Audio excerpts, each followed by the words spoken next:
भूस्खलन से जानमाल का नुकसान हो रहा है तो मैदानी राज्यों में आई नदियों में बाढ़ से हालात खराब हो गए हैं।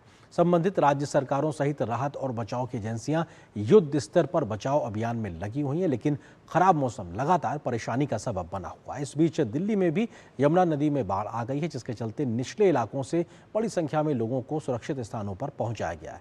आप देखिए इस खबर को, मुझे मेरी पूरी टीम को दीजिए अनुमति। नमस्कार। देश में कई जगहों पर हो रही भारी बारिश से बाढ़ के हालात बने हुए हैं।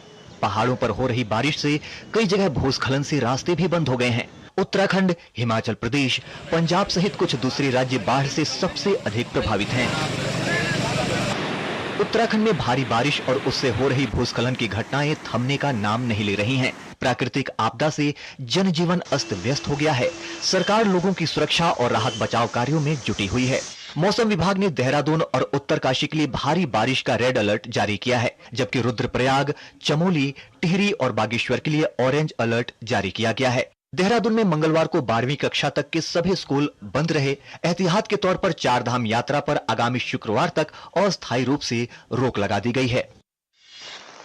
हिमाचल प्रदेश में फिलहाल बारिश से राहत मिलती नजर आ रही है। लगातार हो रही भारी बारिश से राज्य का सामान्य जनजीवन बुरी तरह से प्रभावित हो रहा है। कई इलाकों में जगह जगह भूस्खलन, पेड़ गिरने और अचानक बाढ़ आने की घटनाओं से लोग दहशत में हैं। बादल फटने और ओलावृष्टि से प्रदेश के ज्यादातर जिलों में नुकसान हुआ है।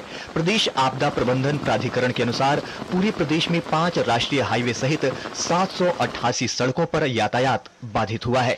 इस तरह 2000 से अधिक ट्रांसफार्मर ठप हो जाने से बिजली आपूर्ति बाधित हो गई है। इस बीच मणिमहेश यात्रा में फंसे श्रद्धालुओं को सुरक्षित निकाल लिया गया है और बाकी श्रद्धालुओं की तलाश जारी है। ये जानकारी हिमाचल प्रदेश के मुख्यमंत्री सुखविंदर सिंह सुक्खू ने दी। तो वहीं नेता प्रतिपक्ष जयराम ठाकुर ने मुख्यमंत्री सुखविंदर सिंह सुक्खू के दावों पर सवाल खड़े करते हुए पूछा कि बिना कम्युनिकेशन के यात्रियों की जानकारी उन्हें कैसे मिली और मौसम खराब है तो फिर भी बिना तैयारी की यात्रा क्यों शुरू करवाई गई।